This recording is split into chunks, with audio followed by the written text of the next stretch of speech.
The orbital shipyard above Mars hung silent in the void like a graveyard of ambitions nobody wanted to remember anymore, Lieutenant.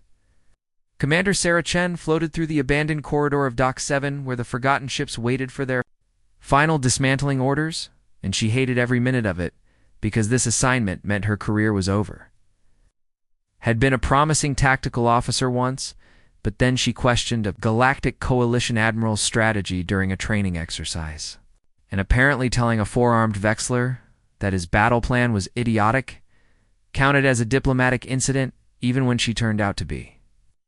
Right now, she spent her days cataloging mothballed warships that Earth built before humanity joined the galactic community 30 years ago, back when people thought aliens might show up with hostile intentions instead of just condescending attitudes. Her small team consisted of 3 other misfits that the Terran Republic wanted to forget about. There was Marcus Rodriguez, who got caught selling spare parts to independent colonies, which was only illegal because Coalition trade laws said humans couldn't do business without proper licenses that took decades to obtain. There was Yuki Tanaka, who had been a brilliant engineer until she publicly called the Coalition's reactor safety standards outdated and inefficient, which made the galactic safety commission lodge a formal complaint on. There was James O'Connor, who simply refused to pretend that humanity's position as the weakest member of the Coalition was anything other than humiliating together. They formed the most unwanted crew in the entire Terran fleet. Sarah pulled herself into the main observation deck of Dock 7 and stopped moving when she saw the ship waiting there in the darkness. It was massive and brutal looking, with none of the elegant curves that Coalition ships favored. The hull was covered in angular armor plating that looked like it was designed to deflect rather than absorb. Impact weapons bristled from every surface with launch tubes and railgun mounts and what appeared to be massive energy projectors of a type. She didn't recognize. What the hell is that? Marcus asked as he floated up beside her. Sarah checked her datapad and felt her eyes widen as she read the designation. Earth. Pandora's Gift, she said slowly. Prototype warship commissioned in 2247 and never completed. Why not, Yuki? Asked with genuine curiosity in her voice. Sarah scrolled through the files and found the answer buried in classified reports that someone had forgotten to properly encrypt because the Coalition told us it was too aggressive. She read aloud. When humanity joined the galactic community, we had to agree to certain warfare standards, and this ship violated about 90% of them. James laughed without any humor in the sound. Let me guess, he said. We built something actually dangerous in the Coalition. It's made us put it away so we wouldn't embarrass the proper civilized species. Sarah didn't answer because that was exactly what had happened. Earth entered the galactic stage as the newest and weakest member of the Coalition, and humanity learned quickly that the galaxy had very specific ideas about how wars should be fought. Battles were supposed to be announced in advance so civilians could evacuate. Certain weapons were banned as inhumane, even though they were effective. Artificial intelligence wasn't allowed in combat systems because the synthetic wars 3,000 years ago had taught everyone to fear thinking machine. Ships were supposed to meet in open space and exchange fire until one side surrendered or retreated. Was warfare as a ritualized dance with rules and protocols that everyone followed because that was how civilized species behaved. Humanity looked at those rules and quietly built the Pandora's Gift anyway because old instincts die hard, and people remembered that first contact could have gone very differently. Then the Coalition found out and expressed severe disappointment, and Earth's government agreed to mothball the prototype and promised to never build anything like it again. That was 28 years ago. Stared at the ship and felt something stirring in her mind that felt like anger mixed with possibility. Get me full access to those files, she told Yuki. I want to know everything about what this ship can do. Why, Marcus asked. We're just supposed to catalog it for scrapping because I'm curious, Sarah said, and that was partly true, but not the whole truth. The whole truth was that 3 days ago, the Askaram Empire had launched a surprise attack on the Coalition's outer colonies, and everyone was pretending it wasn't a disaster. The Coalition fleet followed all the proper protocols and sent formal challenges and allowed evacuation periods and fought with honor. The Askaram didn't care about honor, and they were winning. 3 worlds had fallen already, and the news feeds were full of Coalition Officials talking about strategic repositioning, which was a polite way of saying retreat Earths. Fleet had been ordered to defend.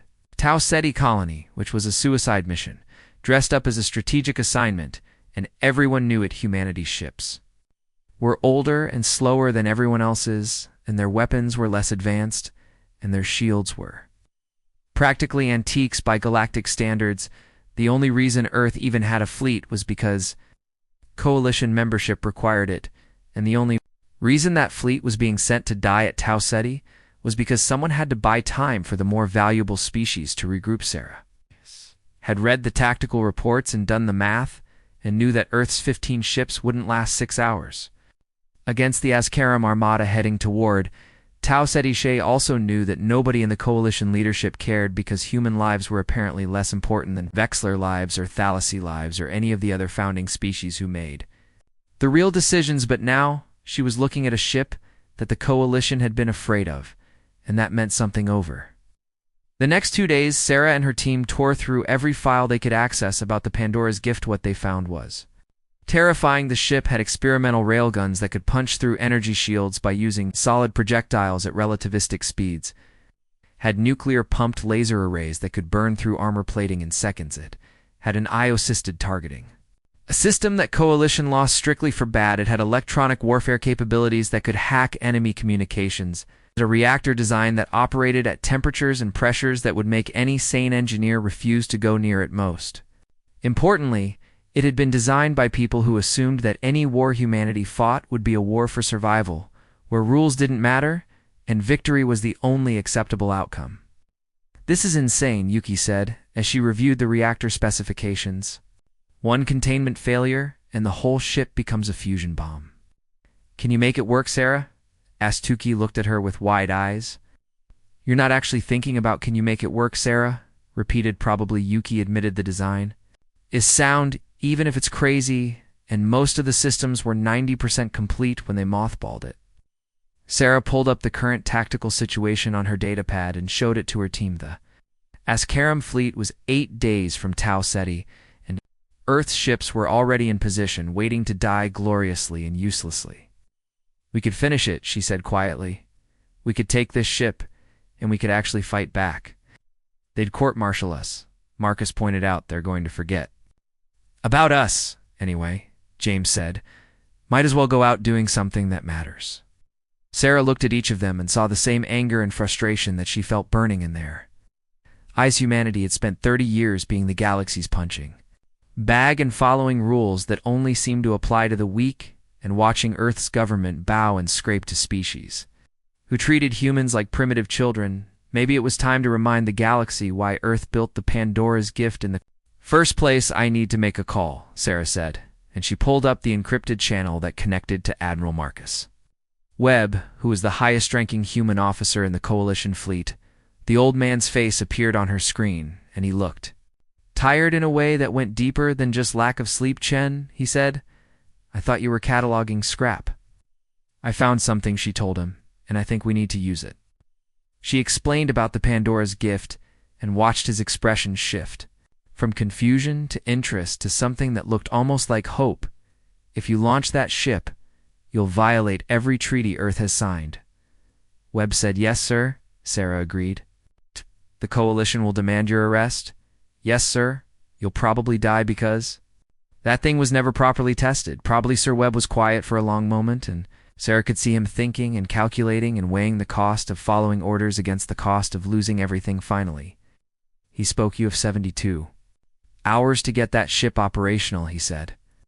"I'll authorize the supply requisitions and personnel transfers under emergency protocols, and I'll make sure nobody looks too closely at what you're doing." "And if we succeed," Sarah asked, "then maybe some of our people at Tau Ceti actually survive," Webb said. "And if you fail, then I'll take full responsibility, and Earth will disavow any knowledge of your actions." "Understood, Sir." Chen, Webb added. "Make them remember that humans know how to fight." Sarah smiled for the first time in days. "Yes, sir," she said. "That's exactly what I plan to do." The news came through official channels at 0600 hours, and it was worse than anyone had expected. The Azgrim Empire's fleet had hit the colony world of New Hamburg with overwhelming force and the population of 40,000 humans and mixed species. had exactly 3 hours to evacuate before orbital bombardment turned the surface into molten glass. The Coalition fleet arrived 4 hours later, following proper engagement protocols, and found nothing but wreckage and debris where a thriving world had been. Cira watched the reports in the Pandora's Gifts partially restored command center and felt sick because those people had died while Coalition ships were still requesting permission to enter the system through proper diplomatic channels. "This is what civilization looks like," James muttered as he worked on the weapons control interface. "We followed the rules while they burn our colonies." The second attack came 18 hours after the first, and this time it was a Thalassy research station. With 12,000 scientists and support staff, the Askram sent the required evacuation notice as per Coalition warfare protocols, which gave everyone exactly 30 minutes to abandon a station that needed 6 hours to fully evacuate. Then they opened fire on the escape pods anyway. Coalition observers filed formal complaints about the violation of civilian protection laws. The Askram Empire responded by releasing a statement that said they were simply adapting their tactics to achieve strategic objectives, and that any species who couldn't defend their territory didn't deserve to keep it. The third attack was announced for the Vexler agricultural world of Tarsus Prime, and this time the Coalition fleet was ready and waiting in proper formation, with 200 warships arranged in the traditional battle Aratha. Moskram showed up with 400 ships and new shield technology that made Coalition weapons barely scratch their holes. Battle lasted 90 minutes and ended with the Coalition fleet retreating after losing 68 ships, while the Askram lost only 12 Tarsus. Prime was evacuated, but the Askram took control of the entire system and its food production facilities, which supplied other Coalition worlds. That was when the panic started. Coalition High Command held emergency sessions trying to figure out how an upstart empire with half their total fleet strength was winning so decisively. The answer was obvious to anyone willing to look, but nobody wanted to say it out loud because it made them all look like fools. The Askaram were winning because they didn't fight fair. They used overwhelming force instead of matched battle groups. They targeted civilian infrastructure to create chaos instead of limiting themselves to military objectives. They hacked communications and spread false information. Instead of maintaining clear channels as combat protocol required, they modified their weapons to bypass Coalition standard shields. Instead of using approved energy frequencies, they employed AI targeting systems that were banned under the Synthic Accords. Most importantly, they treated war like something to be won rather than a ritualized contest between civilized societies. Coalition had spent thousands of years creating a framework where wars were fought with honor and dignity and minimal collateral damage. The Askram thought that framework was stupid, and they were proving it by tearing through Coalition defenses like they didn't exist.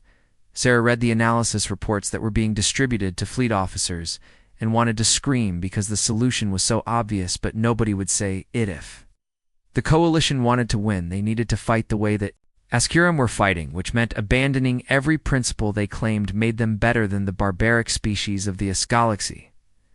Instead, the Coalition doubled down on their protocols and formed committees to study the situation and issued strongly worded diplomatic protests. Meanwhile, Admiral Webb received his orders to take Earth's fleet to Tau Ceti and prepare to defend the colony against the Askaram Armada that was currently burning its way through the outer systems. Everyone knew it was suicide. Earth's 15 warships were old Coalition hand-me-downs that had been considered obsolete even when they were new. The crews were well-trained, but human reaction times were slower than most species in human ships couldn't pull the high gravity maneuvers that others managed easily. The only advantages humans had were creativity and a willingness to die for their colonies, but neither of those things would matter much against 200 Askaram warships with superior technologists. Sarah worked around the clock with her growing team of volunteers who kept showing up despite knowing that what they were doing was probably treason. Word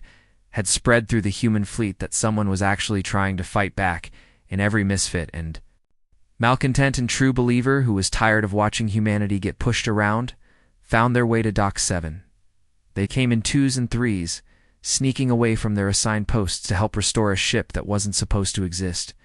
Uki had the reactor online within 40 hours, running at 70% capacity, which was good enough for combat even if it wasn't safe by any reasonable definition. Marcus assembled the weapons systems with help from 3 former artillery officers who had been drummed out of service for various infractions that mostly involved being too aggressive during training exercises. Got the AI targeting system operational by using code that had been illegal for 3,000 years and would probably result in a death sentence if anyone found out. The electronic warfare suite came online thanks to a former intelligence officer named Patricia Zhao, who had been dishonorably discharged for hacking coalition communications to prove they were vulnerable. Ship's armor was intact because nobody had bothered to remove it, and the engines worked fine once they replaced. 30-year-old power couplings. What they ended up with was a warship that violated every treaty Earth had signed and embodied every principle the Coalition had spent millennia trying to suppress. It was beautiful. On the 3rd day, Admiral Webb contacted Sarah through a secured channel that probably wasn't as secured as he thought it was. The Askram fleet will reach Tau Ceti in 5 days, he said without preamble. I'm taking our ships there to buy time for the civilian evacuation. How long can you hold them? Sarah asked. 6 hours if we're lucky, Webb said flatly. Maybe 8 if we fight smart and they fight stupid. And then, Earth loses another colony, and the Coalition loses what little respect they had for humanity. And we all die knowing we followed the proper protocols. Sarah looked around the command center where her crew of 47 volunteers were running final systems checks. They were criminals and misfits and rejects by Coalition standards, but they were also the only people in the entire Resparan fleet who seemed willing to actually fight. We're ready to launch, she told Webb, the admiral. It was quiet for a long moment, and Sarah could see the conflict on his face, because he was about to authorize something that would end his career, and possibly start a diplomatic crisis officially. I cannot give you permission to take that ship into combat, he finally said officially. That ship doesn't exist. And you are still assigned to catalog duty at the Mars Orbital Facility, understood, sir. Unofficially, I am transferring certain classified tactical files to your personal database, Webb. Continued, these files contain everything human military intelligence has gathered on Askram fleet movements, tactical doctrine, and communication protocols.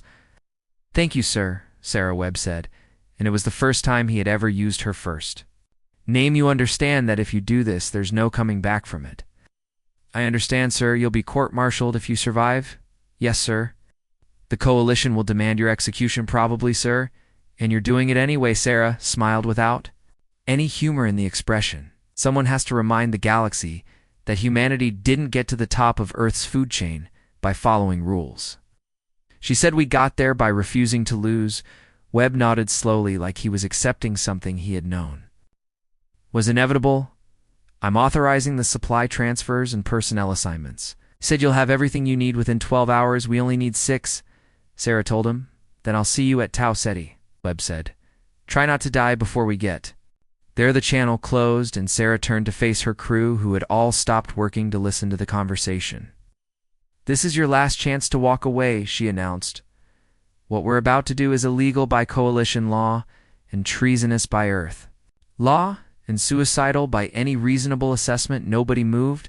We're going to take this ship into combat against an enemy that outnumbers us 200 to 1. She continued, we're going to use weapons that violate every treaty humanity has signed. And we're going to fight in ways that the Coalition considers barbaric. Still, nobody moved. If we survive, we'll probably spend the rest of our lives in prison, Sarah said. And if we don't survive, then history will remember us as the idiots who stole a prototype warship and got themselves killed. Marcus raised his hand like he was in school asking a question. And with all due respect, shut up and let us get back to work, he said. We all know what we signed up for. The rest of the crew murmured agreement and went back to their tasks. Sarah felt something that might have been pride or might have been terror, but either way it felt better than the helplessness she had been living with for the past 3 years. 6 hours later, the Pandora's Gift launched from Dock 7 without a feces. The Pandora's Gift crossed the distance to the outer system in 2 days, running silent with all non-essential systems powered down to avoid detection. Sarah used that time to drill her crew on tactics that hadn't been seen in galactic warfare for thousands of years. She pulled up files from Earth's military history and showed them ancient battles from before humanity joined the stars. "This is the Battle of Midway," she said, projecting the tactical overview onto the main display humanities. Naval forces were outnumbered and outgunned by an enemy that had superior technology and more combat experience. The crew watched as the simulation showed carrier-based aircraft attacking Japanese ships from unexpected angles they won by refusing to fight the way their enemy expected. Sarah continued, "They used deception and surprise. And they hit hard from directions the enemy wasn't watching." She pulled up another file. "This is submarine warfare from the Second World War," she said, small. "Vessels hunting much larger ships by hiding and waiting and striking from concealment." Another file appeared showing guerrilla tactics from a dozen different conflicts. "This is asymmetric warfare," Sarah explained. "When you can't win by being stronger. You win by being smarter and more unpredictable." Marcus raised his hand. "Ma'am, the Coalition banned all of these tactics as dishonorable." He pointed out, "The Coalition isn't here," Sarah said flatly. "Honor doesn't mean much when you're dead." She could see some of the crew members shifting uncomfortably because they had been trained their whole lives to follow Coalition warfare protocols. "I know what you're thinking," Sarah said. "You're thinking that we're supposed to be better than this, and that civilized species don't fight dirty." She paused and looked at each of them. "But here's the thing," she continued. "The Ascarum are burning our colonies and killing our people, and the Coalition's civilized approach is getting everyone killed. So maybe it's time we stopped being civilized and started being effective." James stood up from his station. "What exactly are you proposing we do?" he asked. Sarah smiled and pulled up the tactical map showing the Ascarum fleet's projected course. "We're going to use the asteroid belt as cover," she said. "We're going to hit them from angles they don't expect. And we're going to retreat before they can respond, and we're going to make them chase us into terrain that favors our capabilities." "Not how space battles work," Patricia objected. "Ships meet in open space and exchange fire until one side wins. That's how Coalition battles work." Sarah corrected, "We're not fighting a Coalition battle." She spent the next 12 hours teaching her crew everything she could remember about unconventional warfare. They learned about feints and ambushes. They learned about targeting supply lines and communication networks. They learned about psychological warfare and creating confusion. Most importantly, they learned about refusing to fight on the enemy's terms when the Pandora's gift reached the asteroid belt. Sarah ordered the ship into a dense cluster of rocks and ice that stretched for millions of kilometers. "All stop," she commanded. "Power down. Everything except life support and passive sensors." The ship went dark and silent now.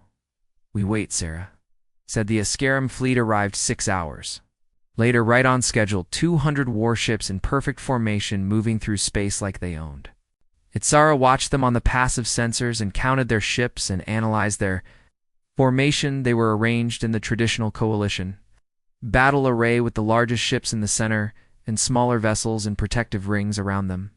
Was a formation designed for maximum firepower concentration and mutual defense. It was also predictable. "Target the supply ships in the rearguard," Sarah ordered. "James, I want firing solutions on their communication relays, ma'am. We're one ship against 200, Marcus said. "Even with surprise, we can't." "We're not trying to destroy them," Sarah interrupted. "We're trying to make them angry." She waited until the Ascarum fleet was passing through the densest part of the asteroid field. Then she gave the order, "All weapons free." Pandora's gift's railguns opened fire, launching solid projectiles at a significant fraction of light speed. The rounds punched through the shields of 3 Ascarum supply vessels before anyone even knew they were under attack. The ships exploded in brilliant flashes as their fuel and ammunition stores detonated simultaneously. The laser arrays fired, burning through the communication relays on a dozen ships. The Ascarum fleet erupted into chaos, trying to figure out where the attack was coming from. Sarah counted to 5. "Emergency thrust. Get us behind that asteroid cluster." She ordered. The Pandora's gift accelerated hard and disappeared into the rock field before the Ascarum could get a targeting lock. "Ma'am, they're breaking formation," Patricia reported. 70 ships are changing course to pursue us." Sarah smiled. "Perfect," she said. "That's exactly what I wanted."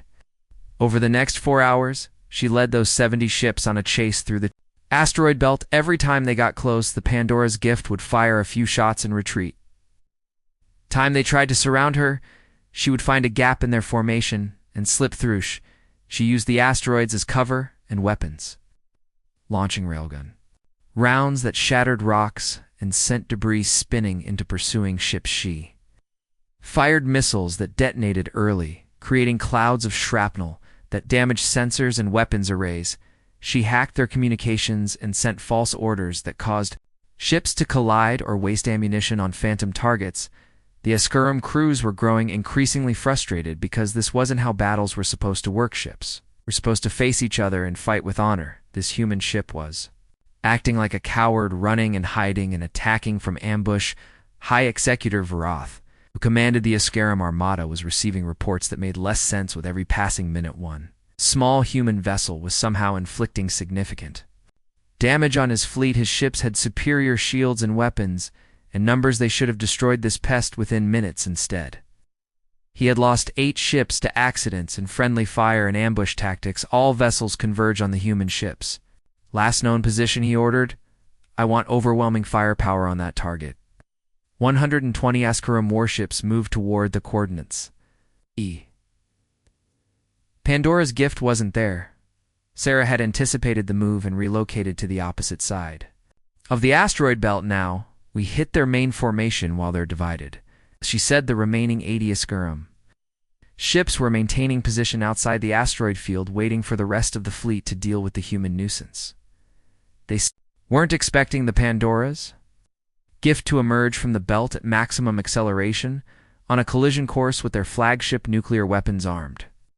Marcus announced, targeting the shield generators. Fire. Sarah ordered 3 nuclear-tipped missiles, launched and detonated in a coordinated pattern around the Ascarum flagship. Though electromagnetic pulse from the blasts didn't destroy the shields, but it overloaded them for exactly 4 seconds.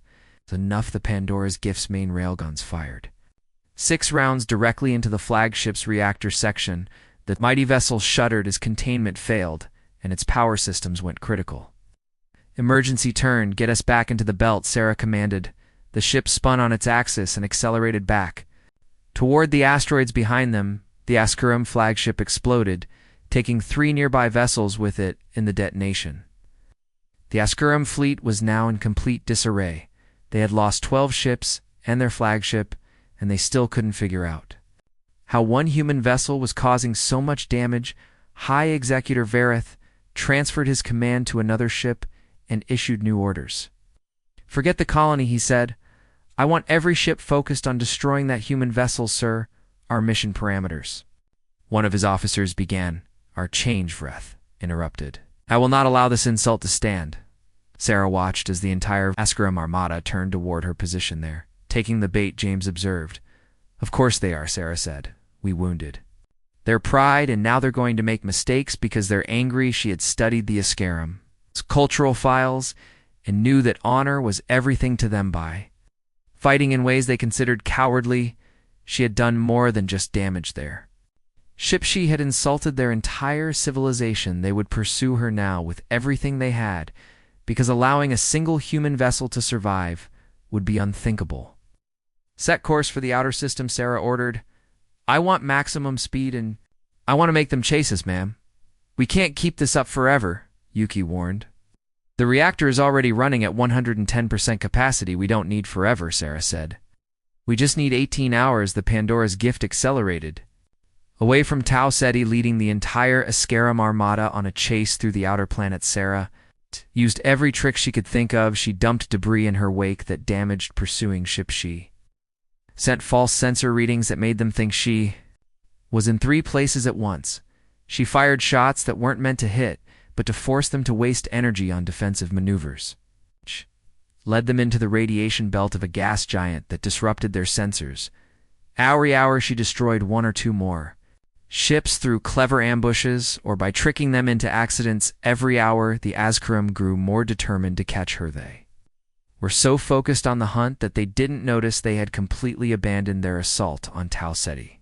They didn't notice that they were being led exactly where SAE, the gas giant designated as Tau Ceti 7, loomed ahead like a massive sphere of swirling storms and deadly radiation. Sarah had chosen this location very carefully after studying every astronomical survey of the system. The planet had 3 things She needed first it had a powerful magnetic field that would interfere with sensors and targeting. System second, it had a volatile upper atmosphere, rich in hydrogen and methane that would ignite if exposed to enough energy. Third, it had 17 moons in complex orbits that created gravitational eddies, perfect for hiding a ship. The Askram fleet was 30 minutes behind her and closing fast.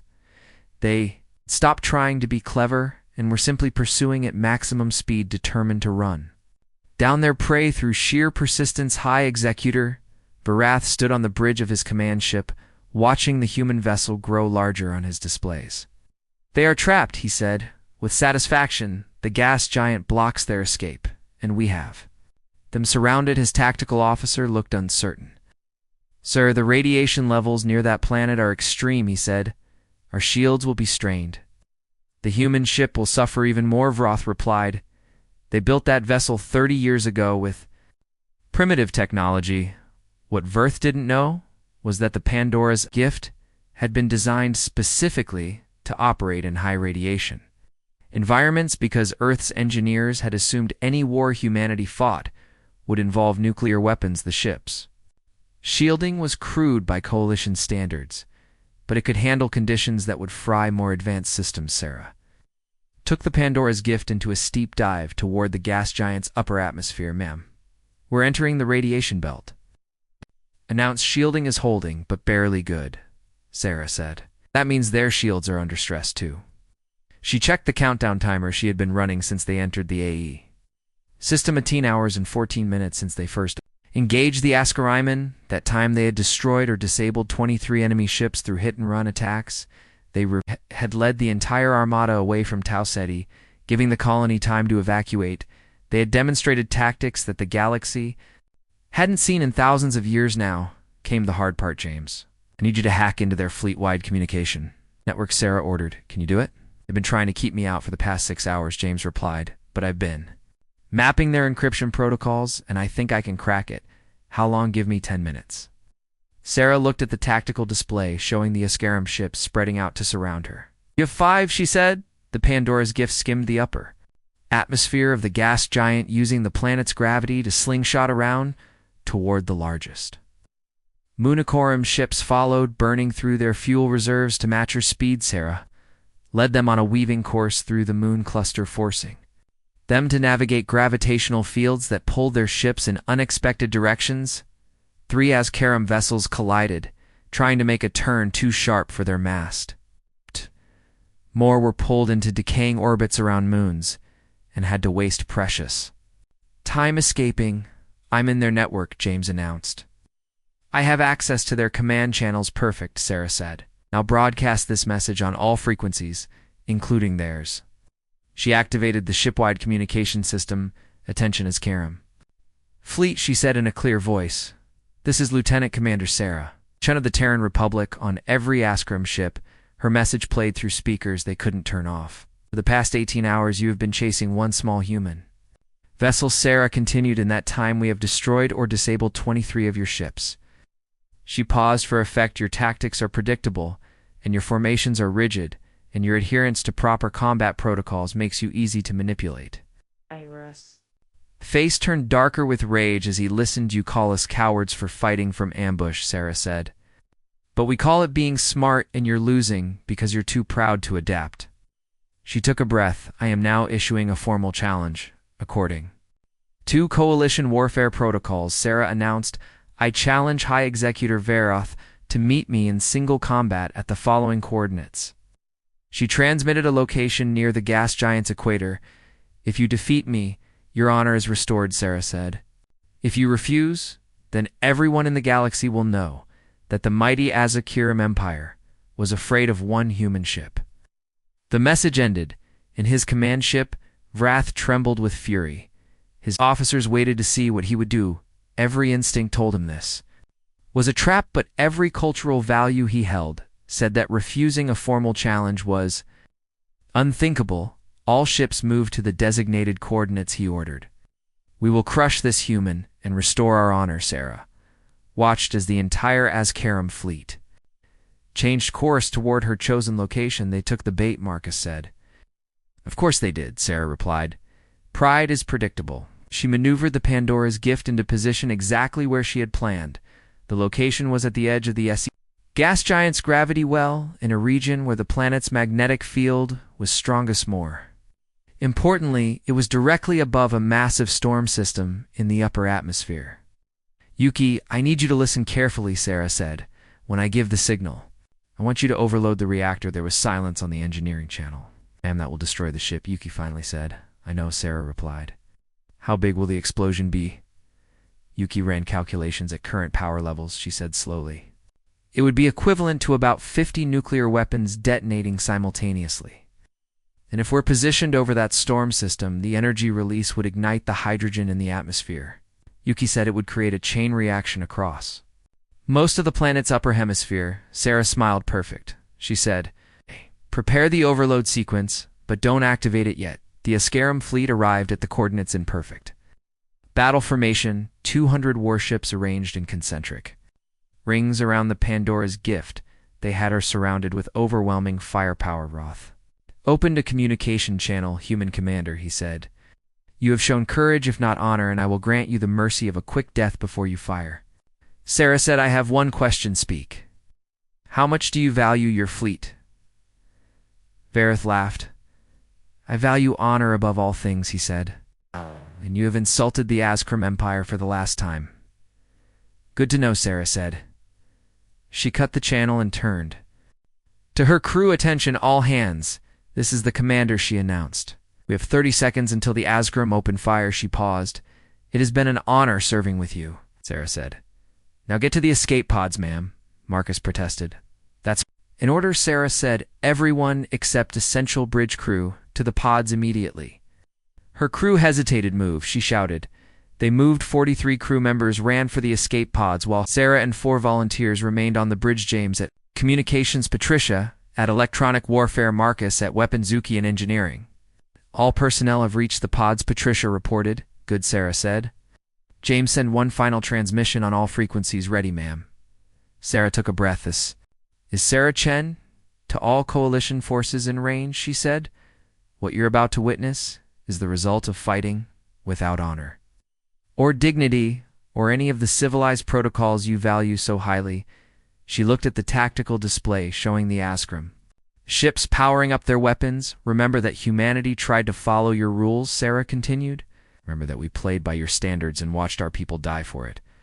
She nodded to Yuki. "And remember that when you back humans into a corner, we will do whatever it takes to win." On the engineering channel, Yuki's voice was calm. "Reactor overload sequence initiated," she said.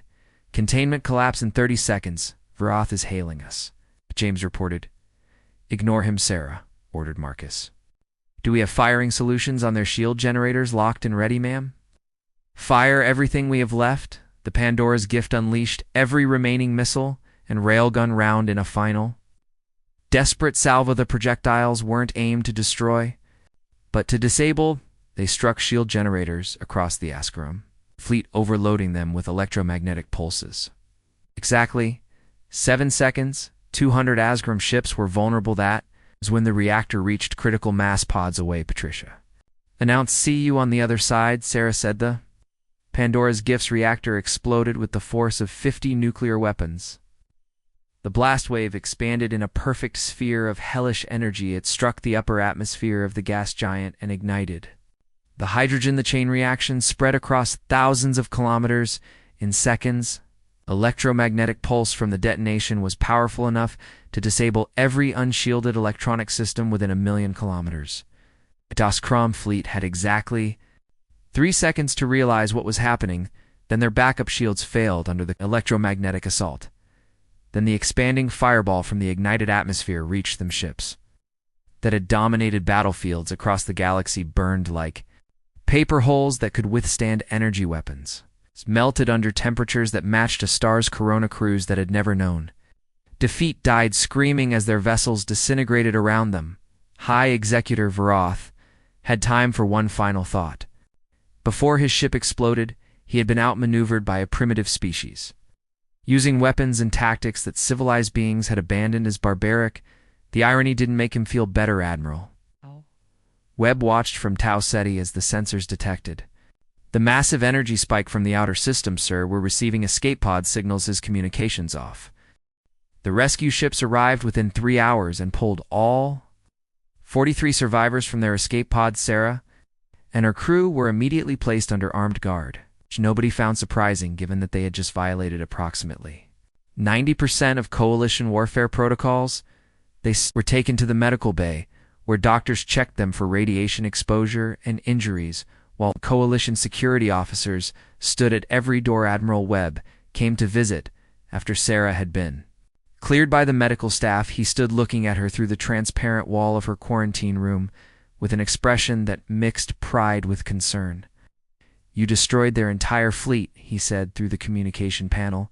"Yes, sir," Sarah replied. "You used nuclear weapons in atmosphere, which is banned under the Geneva Stellar Conventions." "Yes, sir. You employed artificial intelligence in combat systems, which violates the Synthic Accords." "Yes, sir. You deliberately sacrificed a military vessel, which is considered a war crime under coalition law." "Yes, sir." Webb was quiet for a long moment. "The Coalition High Command is calling for your immediate execution," he said. Sarah nodded because she had expected that Earth's government is trying to disavow any knowledge of your actions. Webb continued. "You're claiming you acted without authorization." "That's technically true, sir, and the Askram Empire," Webb said, "has surrendered." Sarah's head snapped up. "What they surrendered to ours." Ago Webb explained unconditional terms and immediate withdrawal from all coalition territory. He allowed himself a small smile. Apparently losing their entire invasion fleet made them reconsider their strategic objectives, Webb said. Who could have predicted that Sarah felt dizzy and it wasn't from the radiation exposure? "We won," she said quietly. "You won," Webb corrected, "and now the entire galaxy is having an existential crisis about it." Over the next week, Sarah and her crew remained in protective custody while the coalition argued about what to do with them. The debate played out across every news network in known space. Some species called for harsh punishment, claiming that humanity had proven itself too dangerous to remain. In the coalition, others pointed out that the Askarim had started the war and humanity had simply finished it. The Vexler ambassador made an impassioned, damned speech about how Sarah's tactics had saved millions of lives by ending the war quickly. The Thalassy representative countered that allowing such barbaric warfare would undermine thousands of years of civilized progress. Meanwhile, military analysts from every species were studying the tactical recordings of the Pandora's Gift's final battle. They saw terrified and fascinated them in equal measure.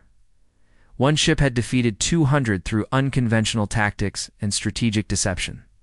The recording showed maneuvers that violated every principle of proper space combat: attacks from concealment instead of honorable engagement, psychological manipulation instead of straightforward confrontation, sacrificial tactics instead of force preservation. It was everything the coalition had spent millennia trying to eliminate from warfare. It was also brutally effective in the classified briefings that only high-ranking military officers attended. The conversation was different from the public debate.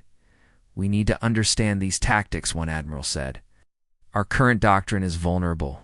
"You're suggesting we adopt human barbarism," another protested. "I'm suggesting we survive," the first replied.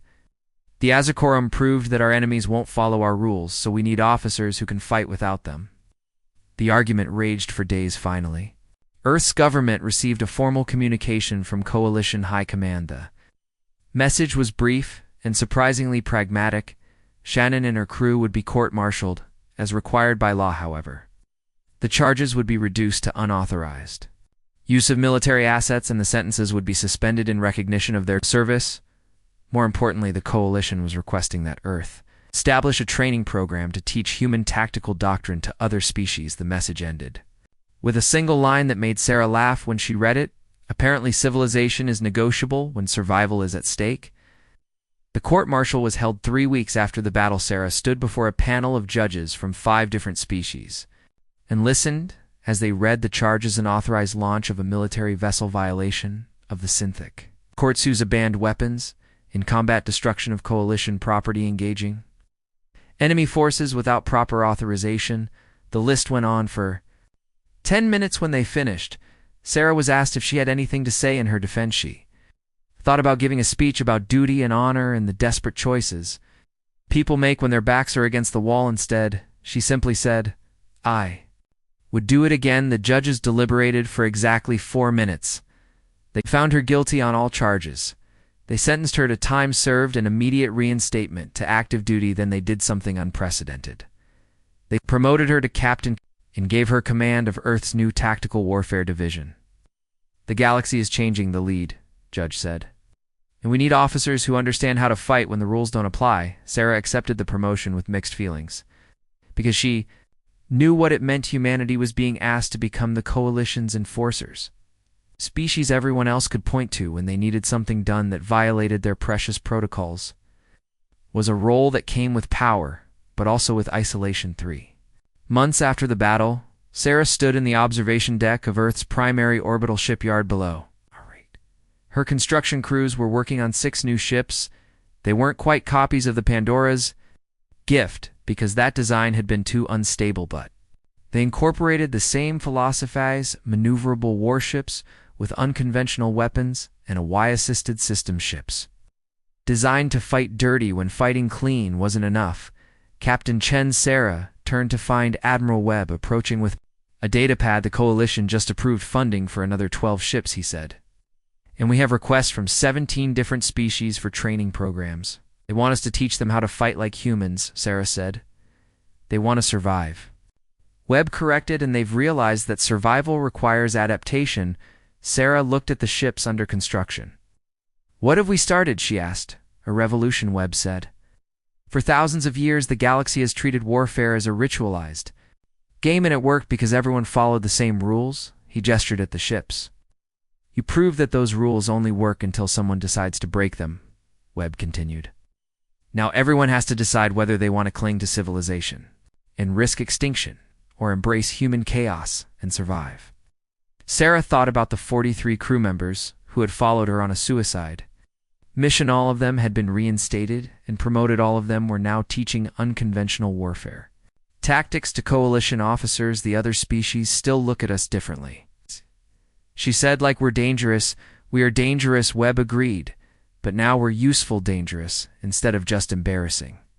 Over the next year, Sarah's tactical warfare division grew from one experimental program to an entire branch of the coalition military. Human officers were assigned to every major fleet as tactical advisors. The manual Sarah wrote on asymmetric warfare became required reading at every military academy. New protocols were developed that incorporated human tactical flexibility while maintaining some civilized constraints. Wasn't perfect, and there were still species who resented humanity's new prominence. But when the next crisis came, a pirate coalition started raiding outer colonies. The coalition's response was swift and brutal. They used human-designed tactics to hunt down the pirates through asteroid fields and debris clouds. They employed electronic warfare to disable enemy communications. They struck from unexpected angles and refused to fight fair. The pirates surrendered within 2 weeks. The galaxy was learning that sometimes the most civilized thing you can do is fight uncivilized. Sarah stood in her office looking at a holographic display showing coalition fleet deployments across known space. Human tactical officers were scattered throughout, represented by small green dots among the larger fleet markers. They were advisors and consultants teaching other species how to think like humans when strategy required a tit. It was strange to realize that humanity's greatest contribution to galactic civilization was showing everyone how to abandon civilization when necessary. Captain, we have another training request. Sarah turned to find Marcus at her door. He was a commander now running one of the satellite training facilities. Who from? She asked the Azkarim Empire. Sarah raised her eyebrows. They want us to teach them human tactics. Marcus nodded. Apparently they've done a comprehensive analysis of why they lost, he said, and they've concluded that rigid tactical doctrine is a strategic vulnerability. 8. They want to learn how to fight dirty. They want to make sure nobody ever does to them what we did to them. Marcus corrected. Sarah considered the requests. 6 months ago, she would have refused out of spite, but she was starting to understand that the galaxy was more complicated than simple revenge. Prove it, she said, but make sure they understand that. Learning human tactics means accepting human philosophy, which is that there's no such thing as an honorable defeat. Sarah said, only victory and extinction. Marcus smiled. I'll make sure they understand, he said. As Sarah returned to looking at the fleet deployment display, 47 volunteers had taken one obsolete warship against impossible odds.